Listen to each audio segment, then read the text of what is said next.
Coffee ఎక్కువగా తీసుకుంటే గుడ్ల మీద కణాల మీద ఎఫెక్ట్ ఎలా ఉంటుంది? టీ కానీ కాఫీ కానీ ఒక 1 to 2 కప్స్ మోడరేషన్లో పర్ డే తీసుకున్నంత వరకు నెగిటివ్ ఎఫెక్ట్ ఎక్కువగా పడదు.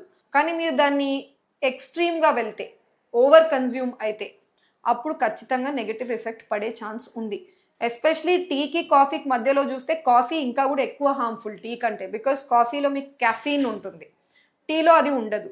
నా టీలో సమ్ టైమ్స్ గ్రీన్ టీ లాంటివి వస్తాయి, తీసుకోండి అంటారు, మంచిది అని అంటాం, యాంటీ ఆక్సిడెంట్స్ ఉంటాయి, స్పర్మ్ క్వాలిటీకి, ఎగ్ క్వాలిటీకి, హెల్త్కి ఇంప్రూవ్మెంట్ వస్తుంది అని చెప్పేసి.